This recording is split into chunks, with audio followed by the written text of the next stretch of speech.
Praise the Lord. మరొక missionary గురించి, వారి యొక్క జీవిత చరిత్ర గురించి తెలుసుకుందాం. ఈ యొక్క మిషనరీ గారి పేరు మార్గరెట్ స్టీఫెన్ కెనడీ. ఈమె యొక్క లేడీ. ఈమె యొక్క జననం 18వ తారీఖు మొదటి నెల 1814వ సంవత్సరం. మహిమ ప్రవేశం అంటే మరణించిన తేదీ 23వ తారీఖు 5వ నెల 1891. స్వస్థలం అబెర్డీన్. దేశం స్కాట్లాండు.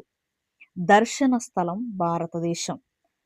మార్గరెట్ స్టీఫెన్ కెనడీ భారతదేశానికి వచ్చి సేవ చేసిన మొట్టమొదటి జనన మిషనరీలో ఒకరు. ఆ కాలంలో బహిరంగ ప్రదేశాల్లో కనిపించుటకు గాని, పురుషులతో మాట్లాడుటకు గాని అనుమతించబడని భారతీయ మహిళల యొద్దకు సువార్తను మోసుకు వెళ్ళుటకు ఈ జనన పరిచర్య మహిళా మిషనరీలను పంపేది. దైవభక్తి కలిగిన ఒక క్రైస్తవ కుటుంబంలో జన్మించిన మార్గరెట్ 13 ఏళ్ల నిండక మునిపే ఆత్మీయ విషయాలపై ఆసక్తిని పెంచుకున్నారు. అయితే చర్చికి హాజరు కావడం కంటే ఆత్మీయ సంబంధమైన పుస్తకములతో నిండి ఉన్న తన తండ్రి యొక్క గ్రంథాలయంలో సమయమును గడపడం అంటే ఆమెకు చాలా ఇష్టం. తన 7 అమ్మాయిలకు భిన్నంగా ఉండే ఆమె నీతి కలిగిన జీవితమును గడుపుటకు ప్రయత్నించారు. అయితే ఒక సంఘ కూడికలో నీతి క్రియలపై ఇవ్వబడిన ఒక ప్రసంగమును ఆమె విన్నప్పుడు అది ఆమె జీవితమును మార్చివేసింది. తాను ఒక స్వనీతిపరురాలిగా ఉన్నట్లు, రక్షింపబడుటకు తనకు దేవుని కృప అవసరం అన్నట్లు ఆమె వెంటనే గ్రహించారు. తత్ఫలితముగా ఆ రోజున ఆమె తన జీవితమును యేసుక్రీస్తు ప్రభువుకు సమర్పించుకున్నారు. భారతదేశంలో మిషనరీ అయిన ఆమె సోదరి ఎలిజా అన్నా నుండి పిలుపును అందుకొనిన మార్గరెట్ 1838వ సంవత్సరంలో బెనారస్కు చేరుకున్నారు. సున్నితమైన శరీరం కలిగిన మార్గరెట్ భారతదేశం యొక్క కఠినమైన వాతావరణ పరిస్థితులకు తట్టుకోలేక ఎంతో ఇబ్బంది పడ్డారు. కాగా అనారోగ్య కారణంగా ప్రారంభ దినములను దేవుని కొరకు పనిచేయట కంటే అధికముగా విశ్రాంతి తీసుకున్నట్లు గడిపారు.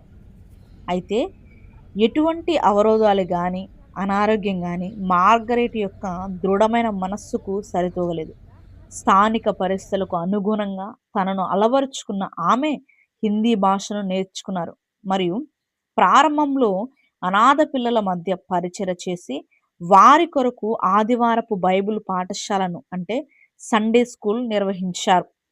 జేమ్స్ కెనడీతో ఆమెకు వివాహం జరిగిన తరువాత కుటుంబముగా వారు అల్మోరా అనే ప్రాంతమునకు తరలి వెళ్ళారు. అక్కడ ఆమె కుష్ఠరోగులకు సేవ చేయుటలో తన సమయమును వెచ్చించింది. వారిలో అనేక మందిని క్రీస్తు కొరకు సంపాదించారు.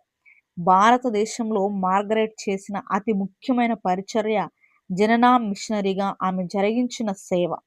వైద్య సేవలను లేదా విద్యను అందించుట కొరకు మాత్రమే భారతీయ మహిళలను కలవడానికి మహిళా మిషనరీలు అనుమతించబడినప్పటికీ వారిని సందర్శించడం వెనుక ఉన్న మార్గరెట్ ఉద్దేశం వారికి సువార్తను అందించడమైనది. అందును బట్టి ఆమె కొట్టబడవచ్చు లేదా చంపబడవచ్చు.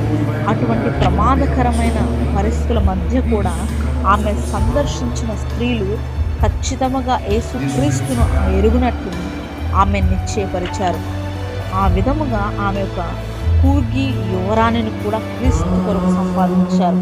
ఆమె వృద్ధాప్య దశలో 1877వ సంవత్సరంలో మార్గరెట్ భారతదేశాన్ని విడిచి ఈడిన్బర్గ్ వెళ్ళారు. అక్కడ వృద్ధులకు, అనారోగ్యంతో ఉన్నవారికి, పేదలకు సేవ చేస్తూ దేవుని సేవలో ముందుకు సాగిపోయిన మార్గరెట్ స్టీఫెన్ కెనడీ చివరికి 1891వ సంవత్సరంలో దేవుని కొరకు తాను పడిన కష్టం నుండి పరమ విశ్రాంతిని పొందారు. ప్రియమైన వారలారా, స్వనీతి నుండి మీరు విడుదల పొందారా? ఒక చిన్న ప్రార్థన. ప్రభువా, స్వనీతి అనే అంధత్వంతో కూడిన పాపము నుండి నన్ను విడిపించుము. ఆమేన్.